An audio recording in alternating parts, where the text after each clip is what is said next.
It is Friday, and we are working for Crusoe. Sam Park and John Ramey with you. A very special year-end edition for 2023, and a look forward to 2024 on this Friday, December 22nd. Full disclosure, we're actually taping this on Monday, December 18th. So hopefully nothing more important than the year we've already had will happen, because then we'll have to do this again. But that wouldn't be the worst thing in the world, Sam. I suppose not, no. You and I both swapped an email where we were just listing kind of the most important stories we thought of the year in international news and economic news. And you and I basically had the same five. And then you reminded me about the United Auto Workers strike, which was a huge story and a glaring omission on my part. So my top five was your top five plus the UAW. So your top six, I guess what would we say, was inclusive of my top five. Yes. Encompassing. Okay, so the stories are inflation, the United Auto Workers strike, the war in Ukraine, the Middle East, specifically the Hamas-Israel war, Chinese-American relations, and then Africa. There were a series of coups that were extended into the year 2023, extending a larger trend that's been going back since 2020 in the Sahel region. And elsewhere.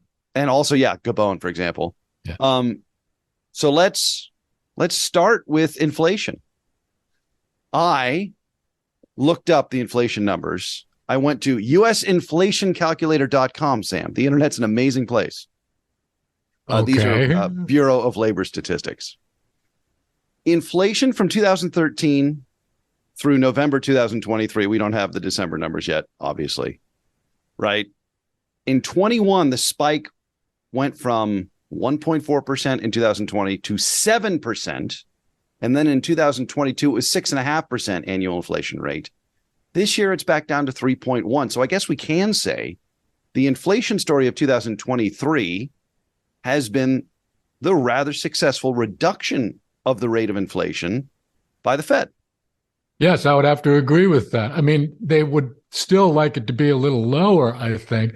But for example, I was watching Face the Nation over the weekend, and Austin Goolsbee was on, and he runs the Chicago Fed. And he reminded us that, which is something we discussed in our first episode, I believe, about inflation, is that the Federal Reserve has a dual mandate.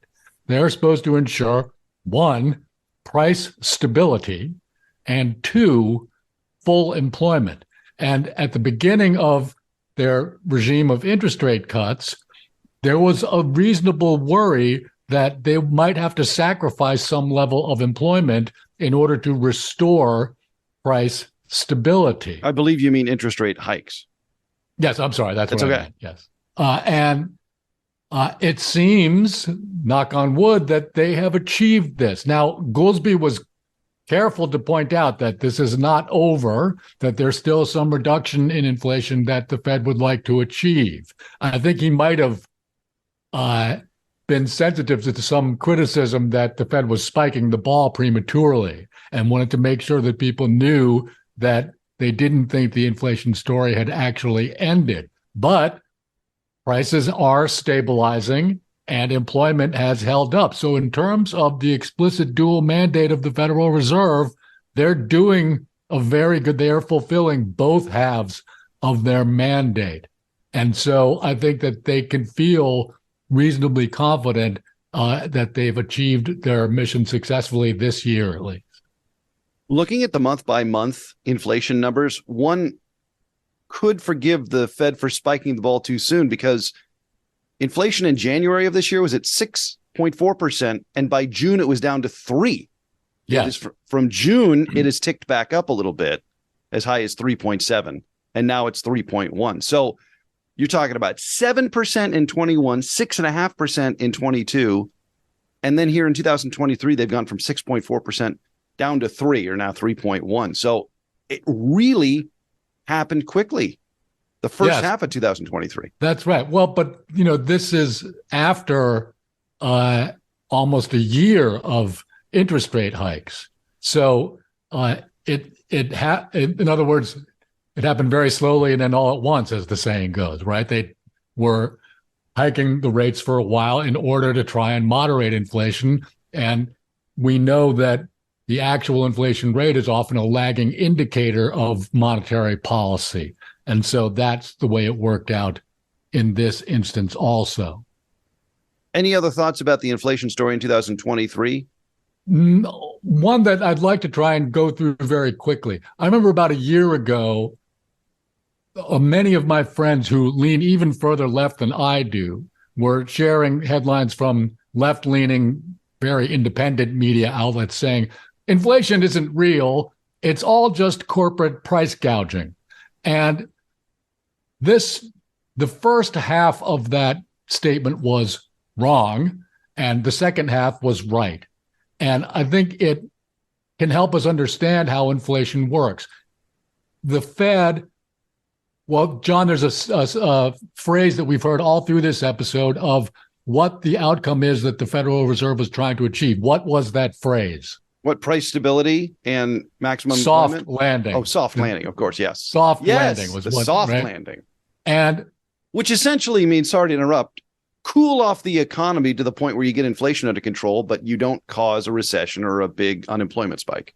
Exactly. And now soft landing is a metaphorical construction. So I don't especially like it just for that reason. The state that the Fed was trying to achieve is what we might call a disinflationary equilibrium. And it's not deflationary, mind you. That is, prices aren't falling. There is some inflation inside of the economy. In fact, you always want there to be some inflation. You always want demand to be outpacing supply just a little bit in order to keep the engine ticking over.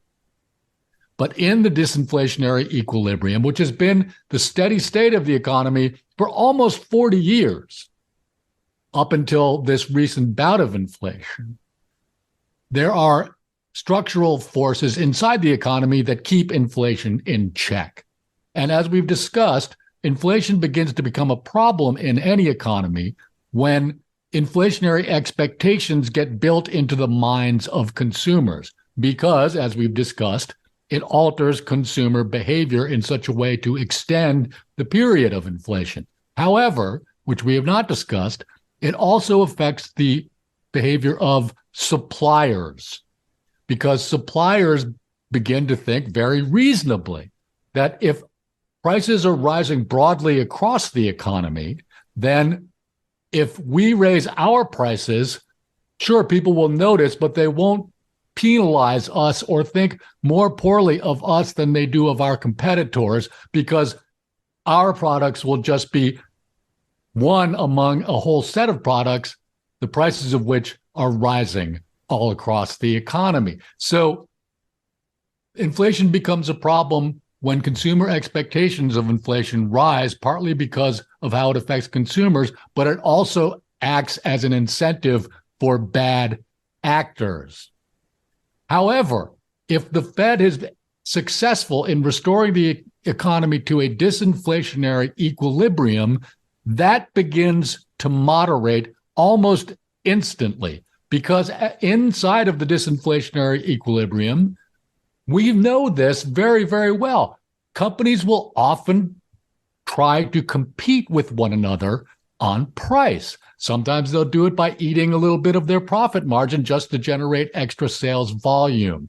Or they'll try and make their production processes a bit more efficient to try and lower their wholesale costs of the products. And so nobody gets mad about that because they like it. So this is the flip side of price gouging.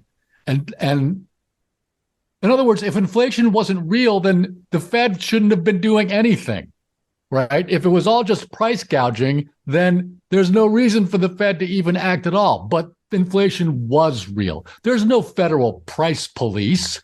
Sure, there are regulatory agencies and independent consumer advocacy groups that try and keep an eye on this sort of thing, and God bless them. It's great that they do that.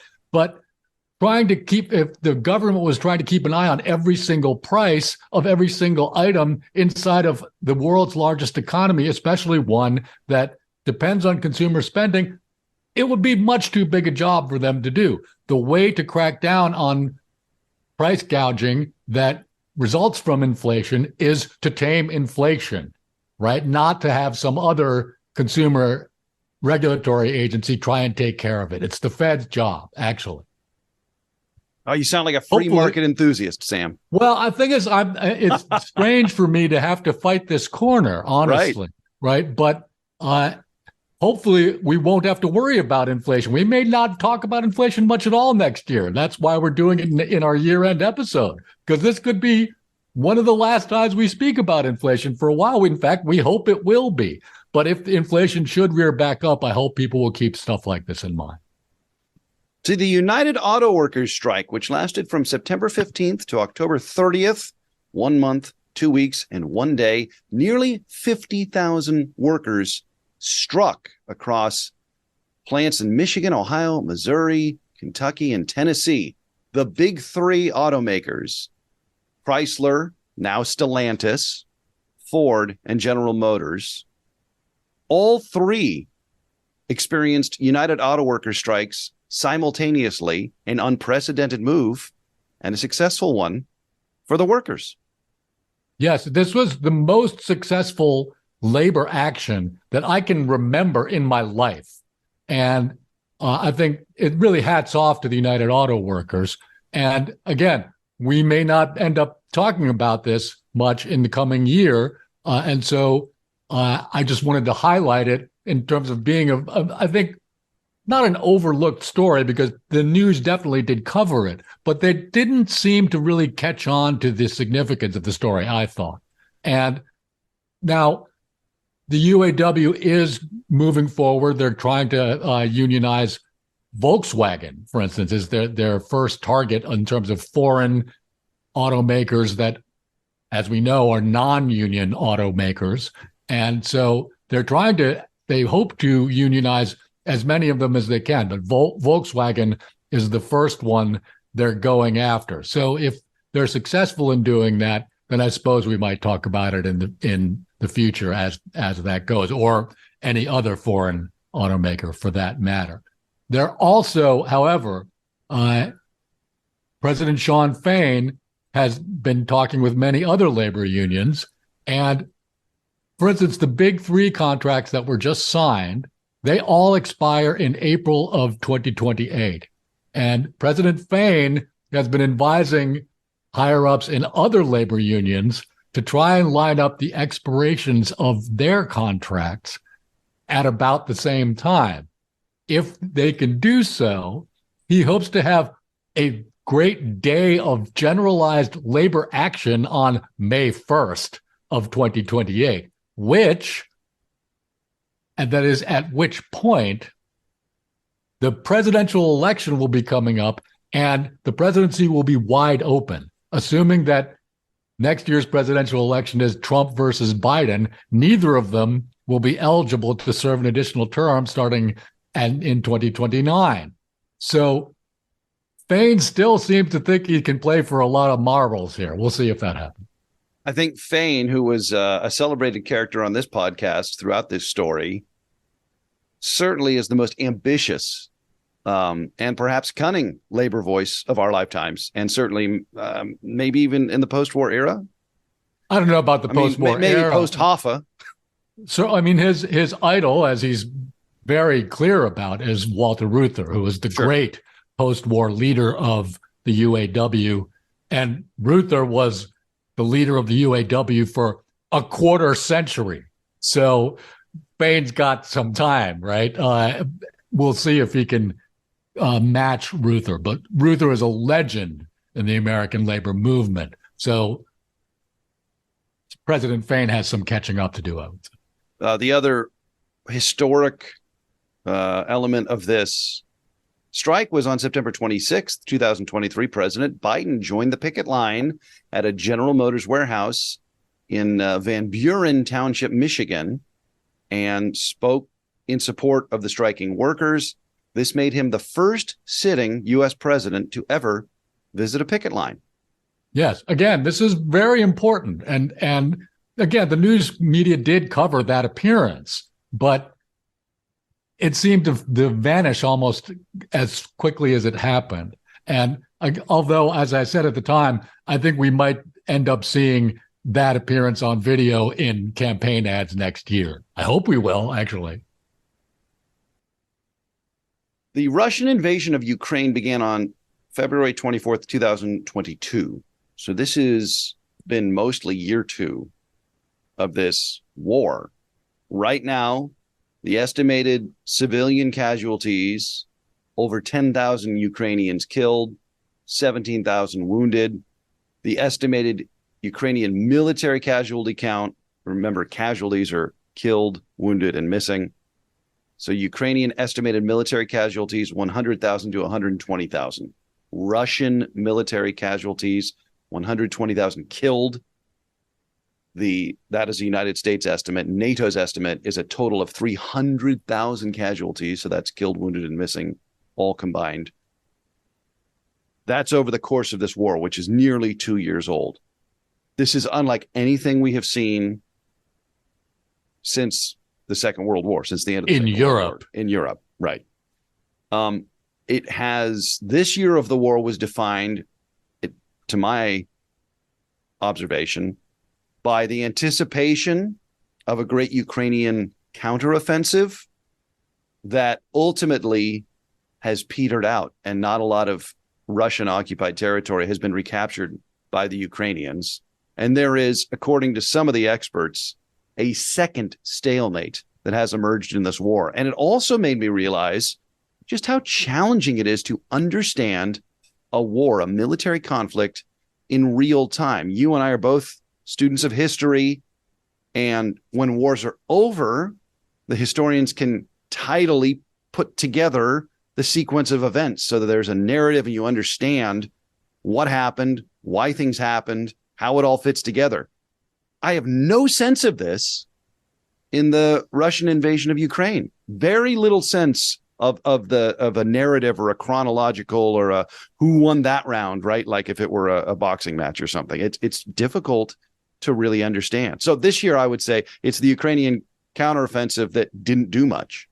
That's right. And I think people who tune in to Working for Crusoe on a regular basis have probably noticed that we don't get hung up on, where the lines are in this particular, Zaporizhia or Kramatorsk or where what have you. Kherson. Yeah, because we're trying to focus more on the geopolitical, but also just the day-to-day granular elements of the war are just very difficult to keep track of and to make a lot of sense of on a macro level. One thing that we haven't talked about that we might is the Black Sea. And this is very important because I think it was in September when Vladimir Putin decided to pull out of the grain deal. And we have not, I don't think, since then talked about the ability of the Ukrainians to reestablish a maritime route to ship grain out through the Black Sea, hugging the sort of northwestern shoreline of the Black Sea along the coasts of Romania and down to the Bosphorus that way. Now, they're not able to transport anywhere near as much grain as they were before that, but they have managed to keep grain shipments going. And that's terrific for everybody. It's good for Ukraine and their economy. It's good for people all over the world that depend on their grain to feed themselves and for the price of grain generally. Also, the Ukrainian attacks on the Crimean Peninsula have forced the Russians to move quite a lot of their naval assets out of Crimea to the east in what was always Russian territory even before the annexation of Crimea in 2014. And so that's actually an important tactical development that's happened in the war this year. It's not gotten a lot of attention, partly, I think, just because the Russians have been occupying Crimea for such a long time already, and people tend to be more focused on the more land-based front lines in Donetsk and Luhansk, which I can understand, because that's the territory that's been at issue since the war began.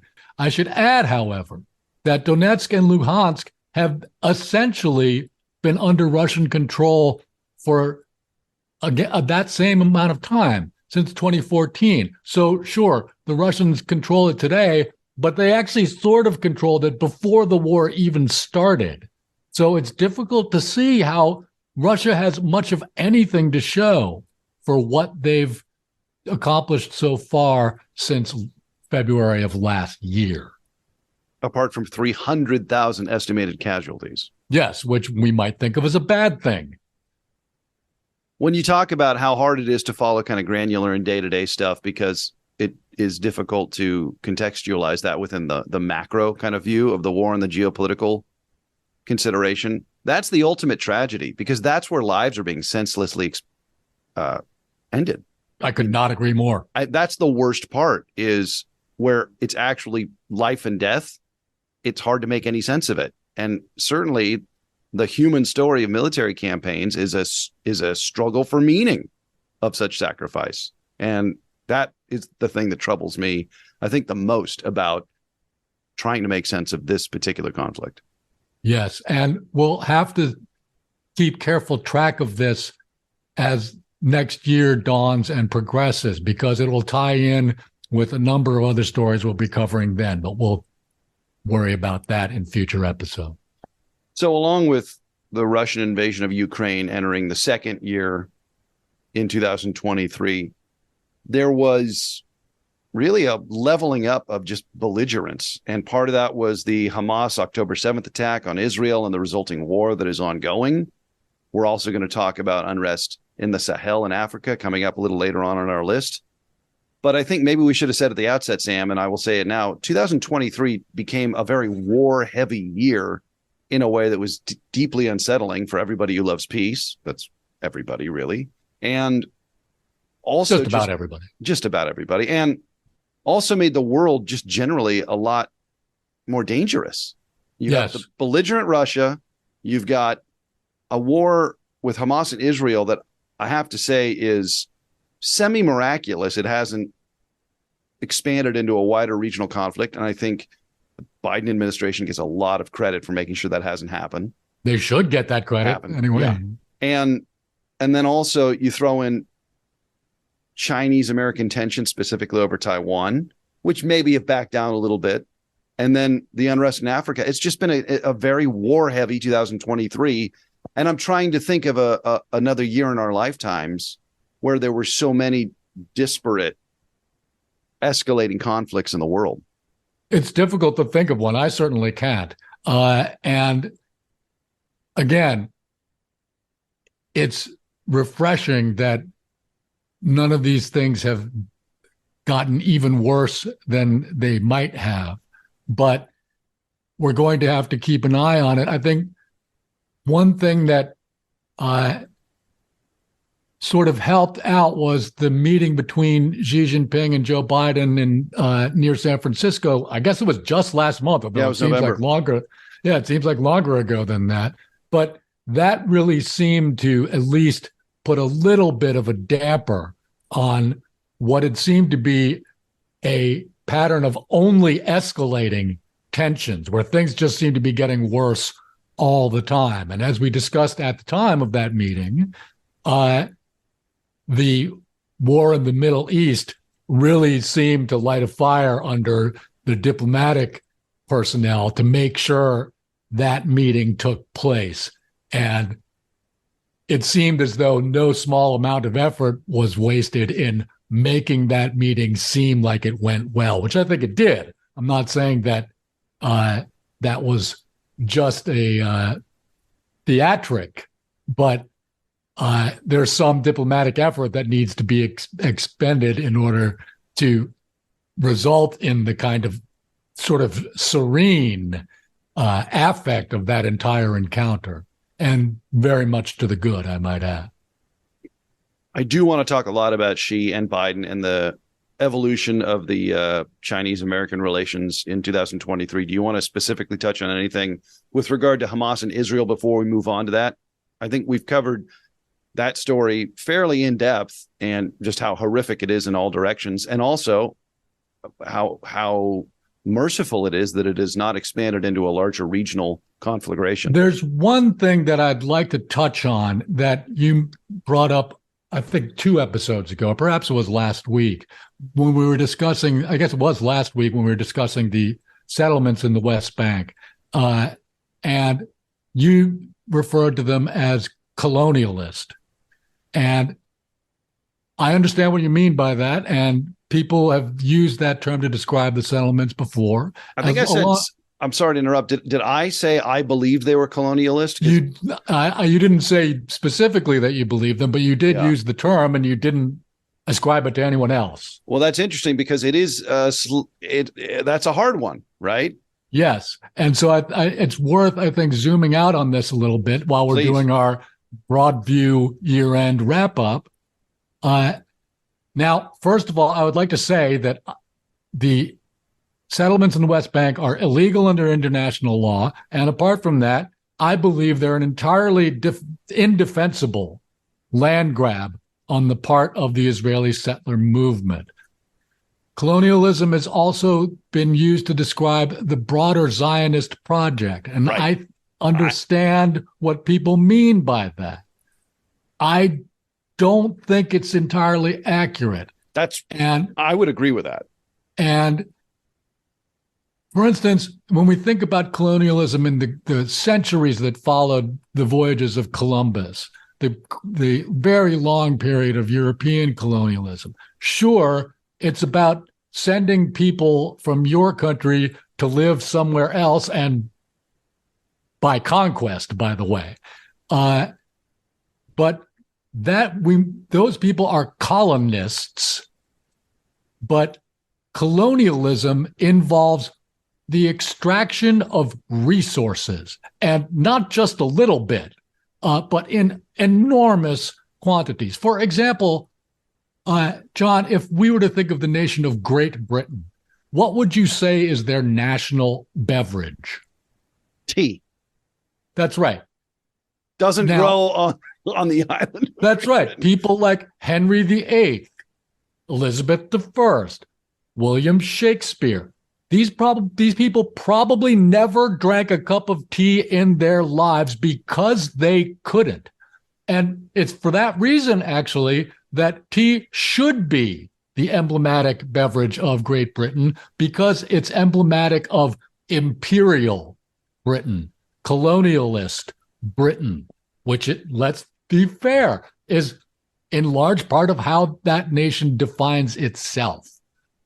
So if we look at Israel and Palestine, there's little to no resource extraction that goes on there. Sure, once in a while, I'll see tomatoes in the supermarket that are from Israel, but that's not colonialist level resource extraction. Now, when I say things like this, it seems like I'm just making a semantic distinction. And to some degree, I suppose I am. However, when we're talking about the coup in Gabon, for example, Gabon used to be a French colony, but now it's an independent country. They have their own government, which was overthrown by the military, but it's still the Gabonese government. They're technically, that is politically, an independent country. But as we discussed, their major export is oil, and their oil industry is dominated by Total, the French oil giant. And there are 80 to 100 French companies that operate inside the nation of Gabon, a country of 2.5 million people. So even though Gabon is not a colony, the colonialist resource extraction is continuing apace. And if we look at Israel-Palestine, if any political settlement can be achieved there, which seems like an almost fruitless dream, but if it could be done, at least a future Palestinian state wouldn't have the conundrum of trying to extricate themselves from colonialist resource extraction. And that would redound quite a lot to their benefit. Of course, the flip side of that is they would be a very poor country. But at least they would have a chance to forge their own economic destiny. And that's the main reason why I don't think we should use the word colonialism, because using it shuts off or could shut off policy outcomes. I want to go so much deeper on that and settlements versus colonialism, but it's a year in review, so we'll have to table that for 2024. Sure. Chinese-American relations, which started really with a bang in early February, 2nd of February, a Chinese reconnaissance balloon was spotted flying over the United States airspace. On the 4th of February, that Chinese balloon was shot down. The resulting diplomatic fallout, cleverly titled Balloon Gate, really cast a chilling effect on already strained Chinese-U.S. relations, we can say. And then in the middle of 2023, a series of increasingly high-level meetings started to take place. Jake Sullivan, National Security Advisor, met with Wang Yi. Then you had Gina Raimondo, the Secretary of Commerce, meeting with her counterpart. Secretary of State Antony Blinken traveled to China. He met with Xi. All of this kind of crescendoed into the November meeting outside of San Francisco between President Biden and President Xi. And we speculated, Sam, that this was in part due to the fact that China's economy hit a speed bump or two, and they kind of had to play nice. Is that the big story of the U.S.-Chinese relations of this year? That's a part of it. First of all, I would say that from the Chinese perspective, they feel like the approximate cause of the deterioration in Sino-American relations was actually the visit paid to Taiwan by then Speaker of the House Nancy Pelosi in 2022. That really seemed to get up their nose, and for reasons we'll discuss next year, certainly, that I can understand that. Let's put it that way. Balloon Gate, I think, was handled very badly by two different large groups of people. The Chinese, who... That is a large group of people. Yeah, no, but their military and their government, I think that we're just embarrassed by it. This is based on nothing, by the way, but that just seems sloppy. Yeah, and also the American media, who just made this out like it was the Cuban Missile Crisis or something for a balloon. Just the stupidest thing of all the stupid things the media does, this was really far up there for me. And between the Chinese government and the American media, it turned into this big deal that it never should have been, and required this whole series of meetings to patch up this ridiculous spat. But those meetings took place, and it seems as though things are at least stabilized. The Chinese economy is, of course, a very big story. That also seems to be stabilizing a little bit, but it's not over. And we'll have to see what other sorts of policy the government there implements in order to try and move the economy along in a more positive direction. That's a story yet to be told. We should also point out it's hard to really know about the Chinese economy. So we just have kind of patchy data points that we can extrapolate what's going on. Exactly. And the data that they provide are notoriously unreliable. So it's difficult to, as you say, get a very detailed picture. And then finally, Africa.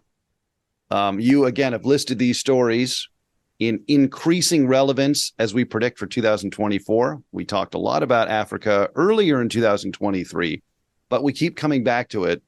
And you, Sam, have made the hypothesis that I'm increasingly ready to agree with, that Africa is at the heart of the coming history of the remainder of the 21st century. We were speaking about Africa this year because of the Sudan civil war, and that was in April. And then we talked about the coup in Niger, which was the latest in a series of coups in the Sahel region, which runs east to west, the entire width of the continent just south of the Saharan desert.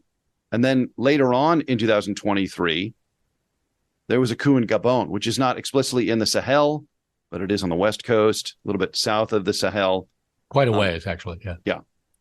Different factors for the destabilization in Gabon as opposed to Niger. But overall, it's a confluence of factors that are so quintessentially 21st century, like the Sahel surpassing the Middle East and South Asia to become the global epicenter of jihadist violence. The Sahel in 2022 accounted for 43% of the 6,700 jihadist deaths worldwide. That's up from just 1% in 2007. And then, of course, all over Africa, there tends to be extreme weather and the consequences of that. Yes, and I would say not coincidentally, by the way, the Sahel is one of the most arid regions in the entire continent of Africa. And it also circles back to the topic we were just talking about colonialism. Africa is entirely a post-colonial continent. And that's the thing that links the coup in Gabon with the instability in the Sahel, is the post-colonial resentment. Post-French colonial specifically. Well, yes. But for instance, in Sudan, right, there was French involvement there, but it's mainly a former British colony. The point is that just about every African nation is the former colony of one or another European power. And even though the military people who are taking over these countries have no business, saying that they're able to stand up for their own people, it's post-colonial resentment that helps them to do so. And if you think that's going to go away next year, boy, have I got news for you. All right, that'll do it for us. Happy New Year, everybody. Happy holidays. Keep those cards and letters coming. JohnRameyMedia@gmail.com. He's Sam Park. I'm John Ramey. So long. Happy holidays, everybody.